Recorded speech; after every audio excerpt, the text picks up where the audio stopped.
কে চাঁদাবাজ? আমি এটা শুনতে চাই না। চাঁদাবাজ আমি হলেও আমারও হাতে হ্যান্ডকাপ পরানো হোক। চাঁদাবাজ কোনো দলের হতে পারে না। এরা দলের নাম ভাঙানো বর্ণচূড়া। এদেরকে শনাক্ত করে এই সংসদ থেকে আমরা শপথ নেই যে এই চাঁদাবাজদেরকে যে কোনো মূল্যে বাংলাদেশ থেকে নির্মূল করব ইনশাআল্লাহ।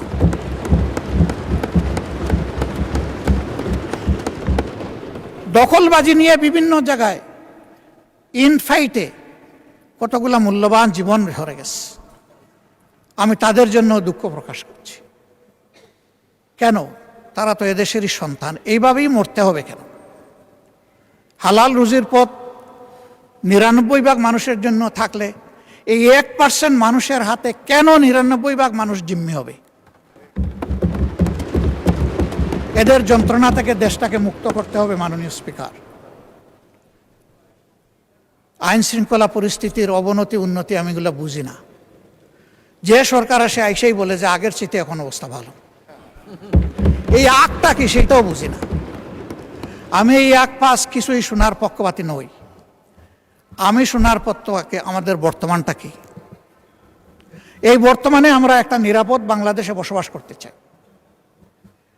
মাননীয় স্পিকার, আমি মাননীয় স্বরাষ্ট্রমন্ত্রীকে অনুরোধ করব, বাংলাদেশের সকল জায়গার আইন শৃঙ্খলা পরিস্থিতি একই ধরনের নয়, কিন্তু যে জায়গাটা বেশি ঝুঁকিপূর্ণ, বেশি ভালনারেবল, সেই জায়গায় যেন অগ্রাধিকারের ভিত্তিতে আগেই নজর দেওয়া হয়।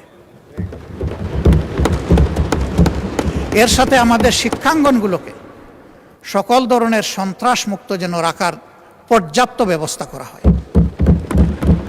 আমরা আর দেখতে চাই না যে দলেরই হোক দায়ের কূপে কিংবা আগ্নেয়াস্ত্রের বুলেট তার জীবন নিয়ে গেছে, এটা দেখতে চাই না।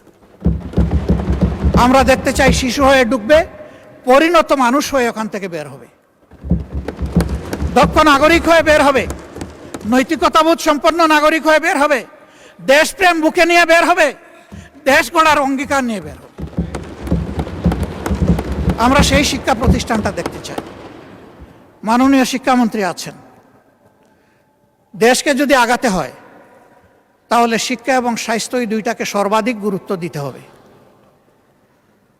শিক্ষার প্রাণ হচ্ছে টারশিয়ারি লেভেলে, সেখানে রিসার্চ হবে, গবেষণা হবে, জাতির ভবিষ্যৎ ওখান থেকেই বের হয়ে আসবে।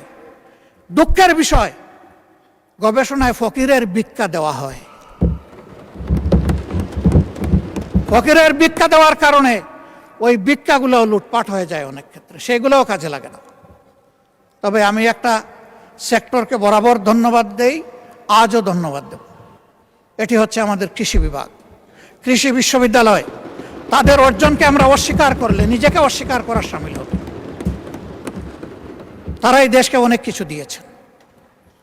মেধাতে ইন্টারমিডিয়েট পাস করার পরে আমাদের সময় যেটা ছিল, সবচেয়ে বড় মেধাবীরা যেত বুয়েটে, এরপরে যারা মেডিকেলে, তারপরে যারা কৃষিতে, এরপরে যারা পাবলিক ইউনিভার্সিটিতে। অবশ্যই তার ব্যতিক্রমও ছিল, অনেক প্রখর মেধাবীও হয়তো প্রায় পাবলিক ইউনিভার্সিটিকে ফার্স্ট চয়েস হিসাবে গ্রহণ করে নিয়েছে, কিন্তু ইন জেনারেল ট্রেন্ডটা এমন ছিল। সেই জায়গা থেকে তৃতীয় অবস্থানের লোকেরা যদি দেশকে এত কিছু দিতে পারলেন, প্রথম এবং দ্বিতীয় অবস্থান কি দিল সেটা এখন পর্যালোচনার দাবি রাখে। এবং এইখানে রাষ্ট্রের দায়িত্ব কতটুকু, দায় কতটুকু, সেটাও পর্যালোচনা করতে। তাদের হাতে যদি পর্যাপ্ত উপকরণ তুলে না দিয়ে আমরা বলি যে কেন তোমরা আমাদেরকে দিচ্ছ না, এটাও হবে অবিচার। এই জন্য আমি দাবি করব, বাজেট অধিবেশন সন্নিকটে সর্বাধিক গুরুত্ব যেন শিক্ষা এবং স্বাস্থ্যে দেওয়া হয়।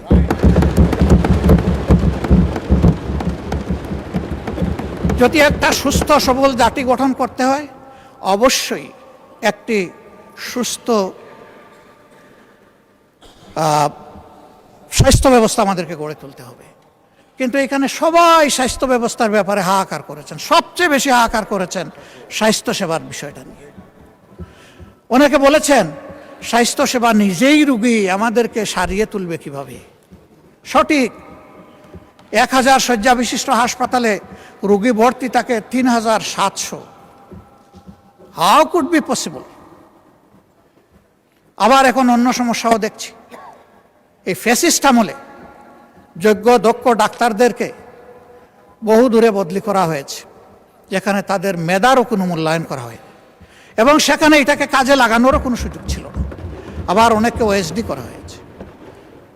আমাদের সম্মানিত মন্ত্রী, তার ছোট ভাই, সেও একজন ডাক্তার, আমাকে একদিন আক্ষেপের সুরে বলেছিল, শফিক ভাই, আগামীতে যদি আমাদের সরকার গঠিত হয়, একটা গাল দিয়ে বলেছিল, গাল অবশ্য সভ্য সরকার, যে আমাদেরকে অমুক জায়গায় তমুক জায়গায় দিয়েছে, ওদেরকে আমরা বাংলাদেশের সীমানার ভিতরে না রেখে ওদেরকে আমরা ট্রান্সফার করব তালপট্টিতে।